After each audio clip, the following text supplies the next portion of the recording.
when we get to it, but we're going to watch BBD number 2 on the Open Series leaderboard against Stephen Mann, who is number 55. And we will be underway here in just a moment. Should be a good one. And a good finish from Brian in this tournament catapults him into first place. Yes. Doesn't require very much. Mann is going to start off here with a Cloudfin Raptor. So if you're BBD, you think you're playing against basically mono blue devotion, which, to be fair, you basically are. He's going to play Force and Sylvan Carrington and pass it back over to Mann, who will take a draw step here. There's a Judge's Familiar to be added to the grip, along with a bevy of other things, including a Master of Waves. Yeah, I think that as we fill out the remaining Scryland cycles, you see Temple of Enlightenment here, we're going to see a lot more of, Blue Devotion Splash X or Black Devotion Splash X is going to become more and more the industry standard, I think, as the format progresses. So let's see. Mann obviously has the Judge's Familiar in his hand that he can play that, evolve the Cloudfin Raptor, attack for 1, get the beatdowns in the air, replace the Jund Monsters is actually pretty weak, honestly. He's got Storm Breath Dragon, that's really about all they can do. Red-green monsters and Jund Monsters, all these decks very good at locking up the ground with cards like Palikronos and Courser now, just very good at blocking, but the air they're a little susceptible to. There's a Courser, there's a Reaper of the Wilds. Let's see if he's got a third land. He does not, so he's relying on Courser to get the job done, and will not right now, as Mann will take a draw here. Taps 1 mana very quickly, so maybe we're going to see another Cloudfin Raptor here, potentially. We are. Hallowed Fountain's going to come into play untapped for Mann, so he's going to go down to 18. And it looks like we might see a Frostburn Weird, and we do. So Evolution will take place on both of those Cloudfin Raptors. One will become a 2-3, the other one will become a 1-2. And into the red zone we go for 3, knocking Braun-Duin down to 16. And you see where Blue Devotion has, where its advantage comes from in matchups like this. It's just a lot more efficient. Yeah. No 5 and 6 mana spells is trying to piece together. Just 1, 2, 3, 4. Really easy. Just gets to curve out pretty naturally here. That's Braun-Duin. Looks like he's got a Flesh Blood in his hand that he can cast. He can cast, of course, the blood half of that to take care of something and still be able to pay for the 1 through Judge's Familiar. He also has Dreadbore in his hand as well. He's got to get some of this stuff off the board, so he's going to use blood to take care of the Cloudfin Raptor. 2 damage over to the 1-2. Again, not the most exciting use of the card, but doesn't really have much of a choice at this point. Can't even attack, obviously. And because of the Frostburn Weird in the way, and just has to pass the turn back over to Mann, who will take a draw. Draws another copy of Frostburn. You can see his hand right now, and Mann, he's got the Tension Sphere. He does have Master of Waves in his hand, another Frostburn Weird, and that Hallowed Fountain. Yeah, and this is another spot we've seen a lot more and more on camera, I feel like, where Courser is actually a substantial drawback, leaving the top card of the deck revealed. Yeah. Steven now knows there's no threat of a 4-mana spell next turn, and so he can just play, doesn't have to play around Palikronos or Xenagos or any of these theoretical 4-mana spells. So you see Mann's going to take his time here to figure out exactly what he wants to do as he does attack. And it looks like we're probably just going to seem to play Master, and we will. So the devotion count on that is going to be 5, 2 from the Frostburn, 1 from everything else. So 5 elementals are going to come into play. We'll get those out there for you guys momentarily, but Braun-Duin is behind the 8 ball in a big way right now. And my understanding is that game 1, Jund Monsters doesn't really have a way out of this sort of situation. Yeah, I mean, the best way that you can go about beating Master of Waves is having a Palikronos on the board already, Monstrosity it, and then you're kind of good to go. But trying to catch up from behind it is very difficult to do. Flesh Blood, Mysium Mortars, and Dreadbore, none of those qualify. Yeah.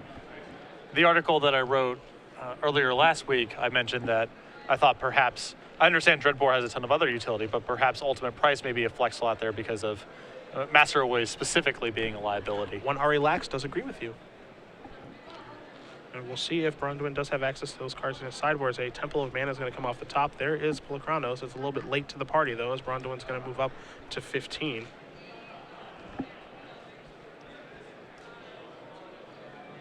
So let's see if his he can hand just figure out anything. His hand just seems so wildly inefficient here.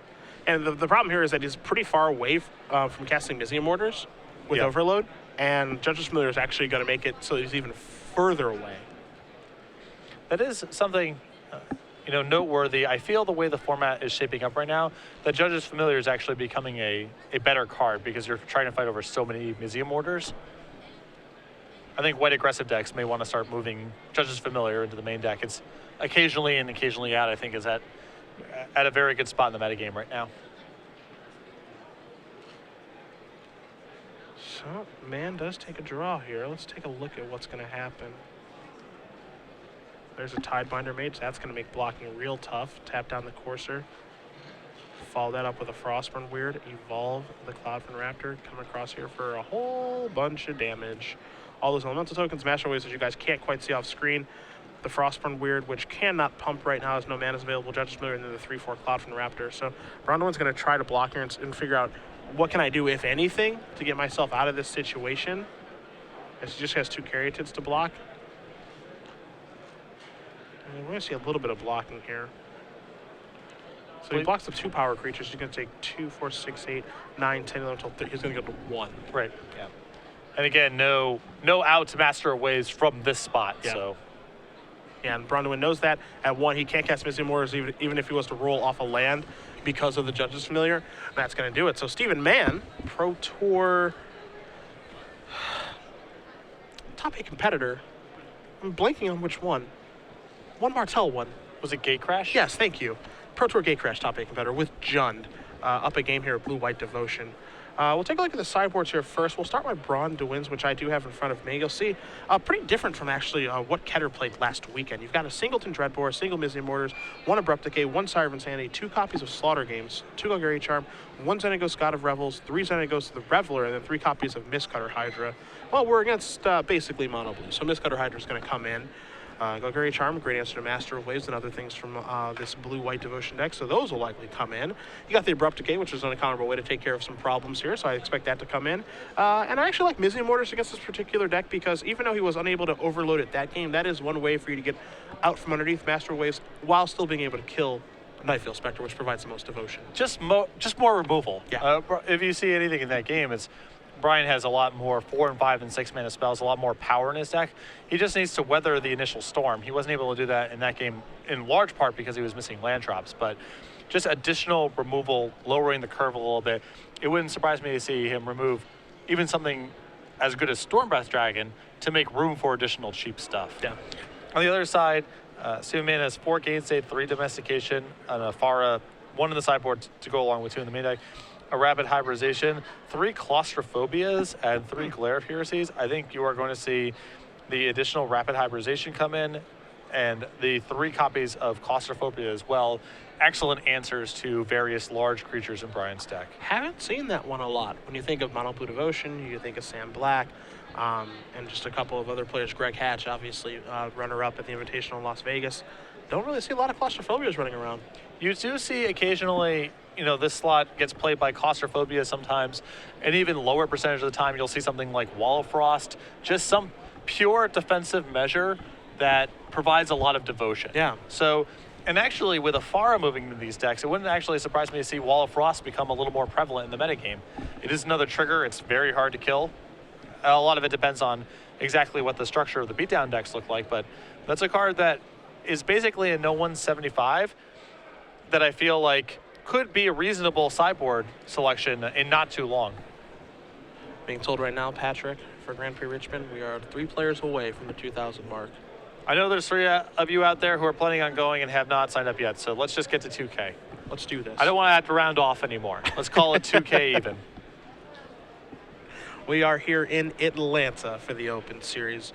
We are over halfway done with Season 1. Cedric Hills, Patrick Sullivan bringing you guys the coverage all weekend long. We've got Nick Miller working the floor, looking for deck techs for you guys as well for anything innovative that is taking place. Right now in front of us, we watch Brian Braun-Duin, number 2 on our leaderboard, versus Stephen Mann, number 55 on our overall leaderboard. These 2 players dueling, 2 of the more accomplished players in the Open Series circuit. Yeah, and so far what we're seeing early on here, when Born of the Gods was previewed, most of the hype in terms of the gods was on Xenagos because red-green monsters was already a thing. Mm-hmm. And then there was some attention, myself especially, on Mogus because we've had Rakdos decks show up before. Mogus seems very powerful. But at this point, I would say Afara has come out as the early standout of this cycle. We're seeing a lot of new decks. Again, players are still trying to figure out exactly how we want to incorporate that card, but we've seen it in control decks, we've seen it in white-based aggressive decks splashing blue, and we've seen it in blue-based aggressive decks splashing white. So far, I think Afara has to be the head of the class as far as that cycle of gods is concerned. Yeah, I think everyone right now is still trying to figure out exactly where Afara fits in, because again, the power level of the card is through the roof. It's just finding the appropriate shell for it. We'll see if it's this blue-white Devotion deck here for Mann. It looks like both players are going to keep. They've been given the go-ahead. We'll start off game number 2 with a Temple of Abandon for Braun-Duin. His man does have a Cloud Raptor and a Holophant in his hand, so he can start off pretty nicely here if he'd like to. He also has Temple of Enlightenment too, so he's going to start with the Scryland. And we'll see where he does opt to put the card on top of his deck. And it looks like he's looking at a hand of Cloudfin Raptor, Frostburn Weird, and this Temple. And so you can see playing these comes into play tap lands is not free. A mono blue deck would just be able to curve out, but Steven here had to make a decision about which part of his curve he wanted to give up. Man does draw a Farah for the turn. We'll see. Looks like he does want to play a 1-drop potentially. He's going to play another copy of Temple of Enlightenment, as you did mention. These tap lands are stunting his development a little bit here. Certainly not free, even though scrying is very powerful. And once you bring in these comes into play tap lands, it makes a lot of sense to add cards like Detention Sphere and like Afara as you anticipate playing a little bit of a slower game. You don't have quite the same curve that you do before. There's a Cloudfin Raptor. So we'll probably see Braun-Duin be the first to the board here, as he does have a 3rd land, so he can power out a 4-drop at a schedule if he'd like. It just depends on what his plan is. And his plan is pull a Chronos World Eater. So Mann will untap. He'll take a draw. He's already underneath some pressure immediately this game. He does have a Detention Sphere to take care of things, though. But even that sort of exchange really favors Brian, as Brian's got out of the first couple of turns here without anything too bad happening to him. He's reaching the point where he can start deploying his really expensive, powerful cards. So even though Detention Sphere is fine here, I think the way the game's fundamentally shaping up is positive for Brian. Let's see what Mann wants to do. Does he want to add to his board in the form of creatures, or does he want to take care of the problematic Hydra? He will take care of the Hydra. Cloudfin Raptor, of course, is still just no one, so no good attacks to be had. As Braun-Duin will draw a card. Looks like he might be a little land heavy. He's definitely got 2 lands in his hand right now.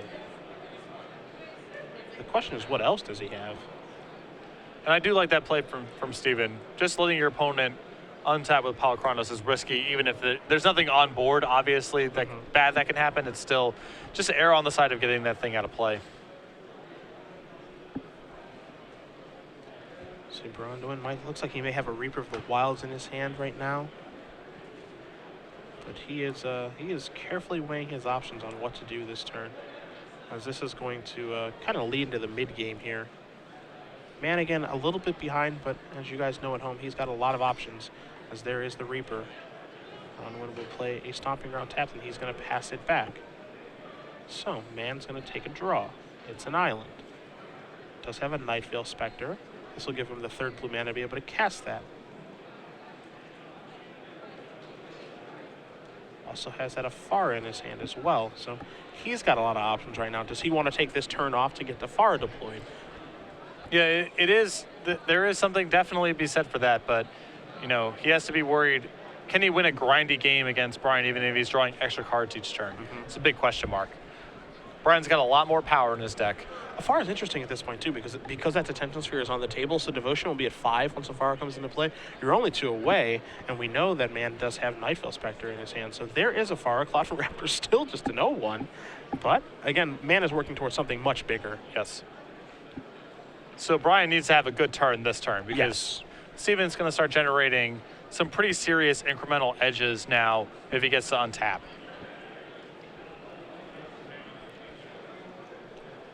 And at this point, even additional removal spells aren't that great for Brian, because Steven's going to be able to weather the storm there. He's going to be able to draw a lot of extra cards. So Brian really needs additional pressure at this point.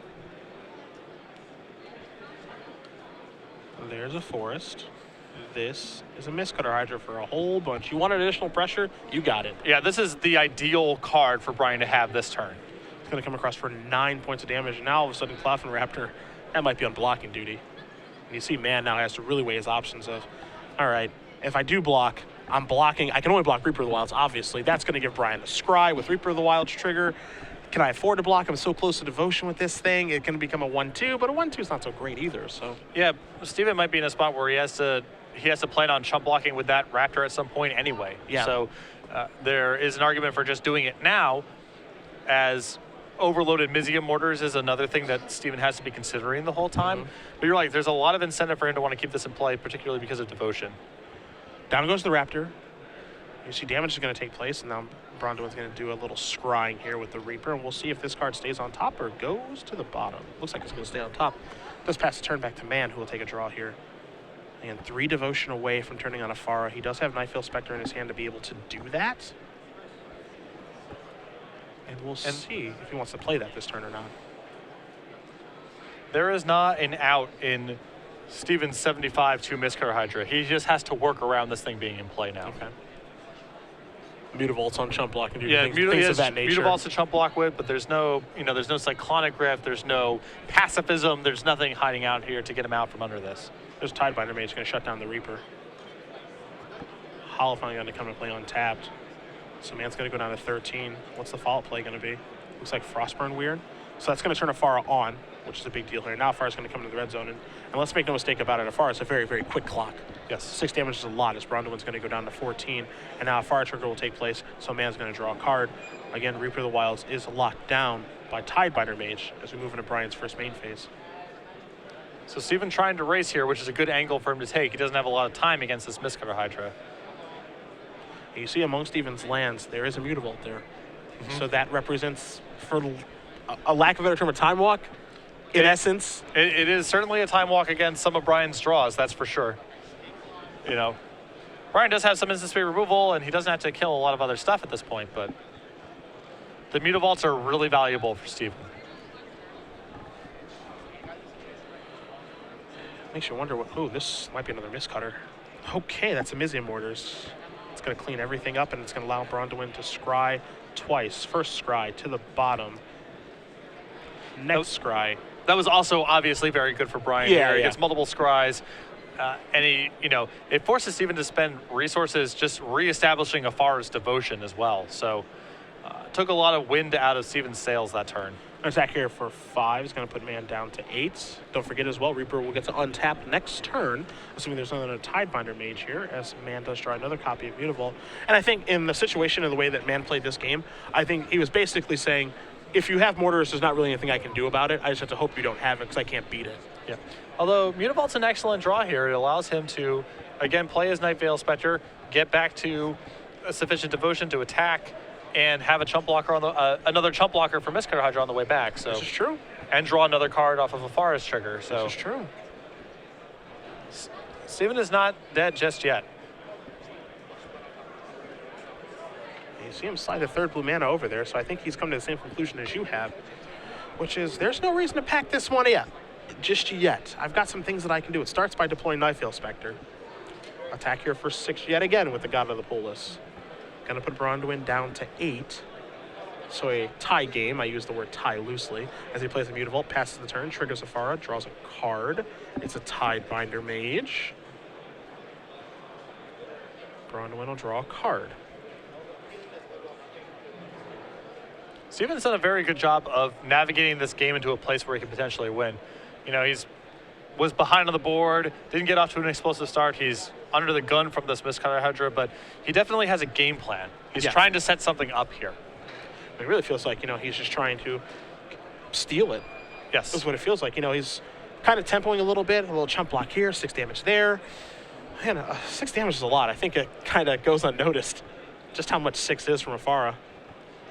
On the other side of the table, don't forget that Brian has access to the Sylvan Caryatid as a chump blocker as well, which is a hard chump blocker for Steven to remove, obviously, because he can't target it with anything. So the race is a little bit better for Brian than the last couple turns that may be represented, because Brian does have a very valuable chump blocker in his back pocket. BBD going to come across with Hydra and Reaper this turn. Mann going to decide what is appropriate to block with, if anything. It looks like he's going to fire Mutavault here. He might just be on double chump blocking. We'll see. This looks like a single block here. Reaper going to deal Mann 4. Mutavault will die. Scry trigger from the Reaper. Braun-Duin's going to leave it on top. And we see 2 mana quickly cast. Looks like a blood, half of flesh blood with the Mistcutter Hydra, so Mann cannot interact. Then we're going to go to a 3rd and final one here between these 2 great players. Yeah, that was, again, Steven lost that game, of course, but I think that he did an excellent job of trying to navigate the game into a place where he could potentially win. So we're going to see these players potentially go back to their sideboards here. I don't know if anything changes, player draw. Especially, I know you have Mann Checklist in front of you. Do you think he does anything different now? I think that he absolutely has to cut Biden when he's on the draw. He may want to bring it in on the play, but we're talking some pretty fringe stuff. Okay. So there's the potential for him to bring that back in, I suppose. Maybe Judge's familiar if maybe he removes those entirely when he's on the draw and brings them back in on the play. Yeah.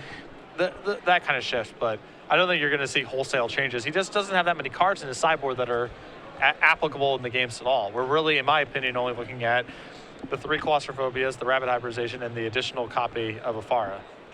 On BBD's side, he's taking a look at his sideboard again, so we'll do the same. He's got a Dreadbore, Mizium Mortars, and Abrupt Decay, Sire of Insanity, as Xenagos, God of Revels, as one ofs to go along with 2 Slaughter Games, 2 Augury Charm, 3 Xenagos the Reveler, and 3 Mistcutter Hydra, one of which we saw show up last game to allow him to send this match to a 3rd and final game.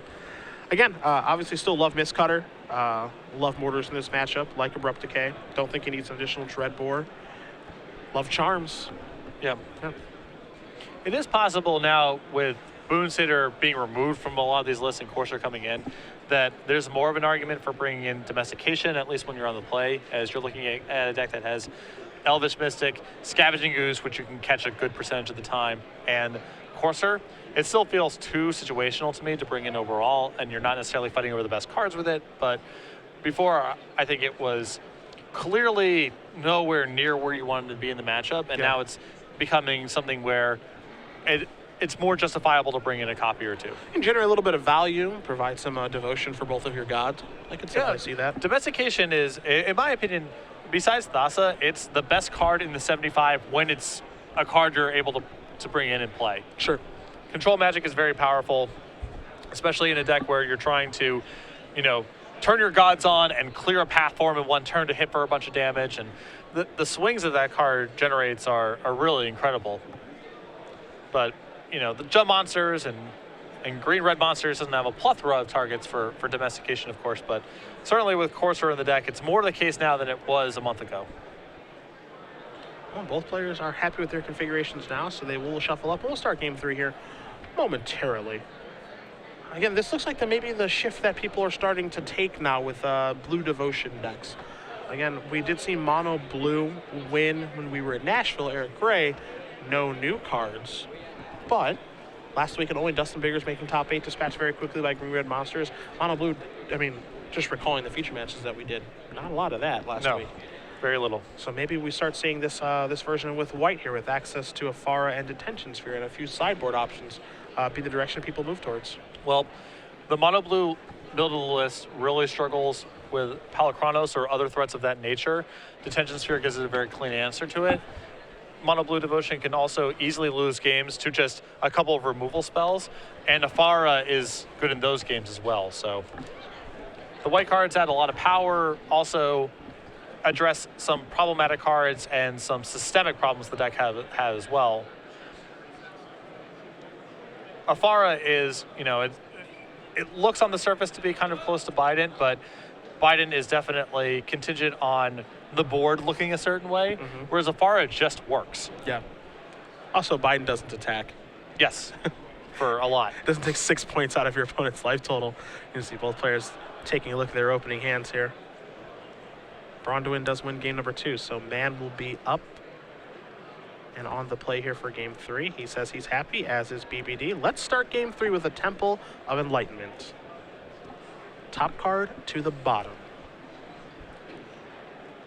Braun-Duin draws a Domri Raid. I do not think it would be an exaggeration at this point to say that so far in Standard, the most influential card in Born of the Gods has been Temple of Enlightenment. I think that's number 1. It's, of course, adds a lot of power to blue-white control into Esper, and also facilitates these new archetypes, these blue devotion, splash white lists, and these white weenie splash blue cards lists that we've seen pop up. It seems like Corsair may be number 2, but yeah. I agree with you. Even though Temple of Enlightenment isn't this big splashy card that does cool things, and, it's just kind of necessary to make a lot of decks work. As we see a Frostburn word here from Mann. It is apples and oranges to some extent to compare Lance's spells, but Temple of Enlightenment has really done a lot to, I feel, shift the decks that can be constructed and the power level of various decks in the format as well. Sylvan Caryatid, the play here for BBD as he does pass it back to Mann. We're on turn number 3 here. Mann going to come across here. I think this is a situation. So how do you feel about blocking versus not blocking there? Like, I understand that he could just kill his guy. Like, I get that, but that's Mann's entire turn. I think the mana accelerant's too valuable. Okay. I think if it was something, like a courser, let's say, I think there's a different argument, but that Sylvan Caryatid is just too valuable. Okay. All right, well, BBD chose not to block, goes down to 19. Takes a draw. We'll see what he can do on this turn. He's got to get a big threat out there. I understand the argument, you're taking his turn away, but that Sylvan Caryatid was basically your previous turn and possibly future turns going forward because it's additional mana. So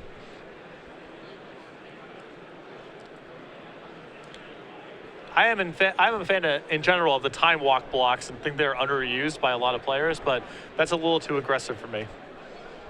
Yeah, I think it's neat. Like, if he does block, does Mann pump there? What is the likelihood that he just says, all right, kill your Caryatid and pass the turn back versus just saying, okay, I don't get my 1 damage, I get to play a Night Veil Spectre. There are a lot of arguments to be had there about the positives and negatives of that, but obviously we saw what did happen. Now here's a Reaper of the Wilds. Mann he has a detention sphere in his grip. You see Mann draw a Godless Shrine this turn. Ooh. This is a Plains that can cast Night Veil Spectre. Gotcha. We've seen dual lands used before in various formats to bridge hybrid mana spells. The deck that I played at Pro Tour Dragon's Maze was pretty heavy in that feature.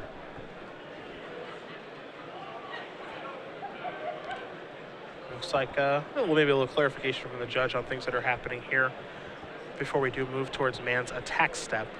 So once we find out exactly what's going on, we'll definitely be able to let you guys know. Looks like we're grabbing Oracle text on something here. Mann does have a question. And always smart to make sure that you know exactly what's happening with specific cards before making your decision. And you see what card he's looking at home. It is Flesh Blood. You can see it on the phone there. That's a good one to read. Yeah. Make sure you know exactly how that works, as here comes Night Veil Spectre. And it reveals an Overgrown Tomb. Now, of course, in this particular version of Monsters, it's not difficult for BBD to be able to cast both halves of that card. Yes. Normally, Flesh is just a blank card, and Blood is the reason that you're playing it. Here comes Master of Waves, but I think that's maybe the reason he was asking the question, is can he Flesh Blood my Master of Waves? The answer, I believe, is no. Most green and red Monsters lists simply play Sylvan Caryatid. Maybe you'll see a Temple of Malice here and there for Flesh Blood, but in the Jund list, it is both halves are live. All right. Let's take a look at what BBD can do this turn, because he's immediately under the gun now. Yes. Master, of course, threatening to take over this game right away, as it's been known to do. We talked a little bit about Master of Waves not being the best card in Standard anymore, just a lot of decks have good removal. This is not one of those matchups.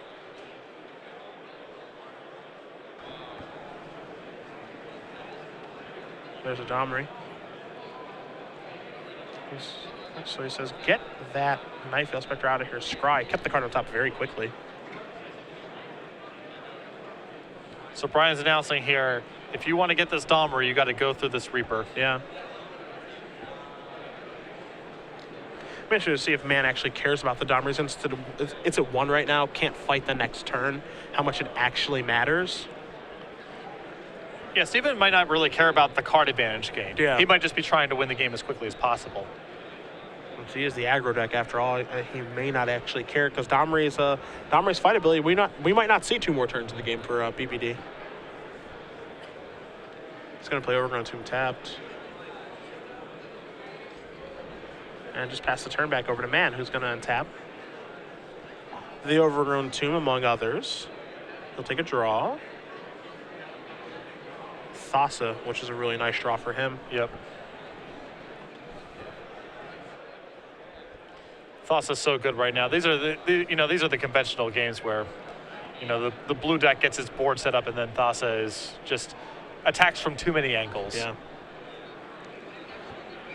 If you're Braun-Duin, you're looking for some sort of, mass removal spell, be it a Golgari Charm to take care of Master of Waves and all the elemental tokens. Mizzium Mortar's overloaded. You're close to that point. He's got 4 lands plus Caryatid makes 5, so another land plus that is a really, really appealing play, as Mann's going to play that Godless Shrine untapped.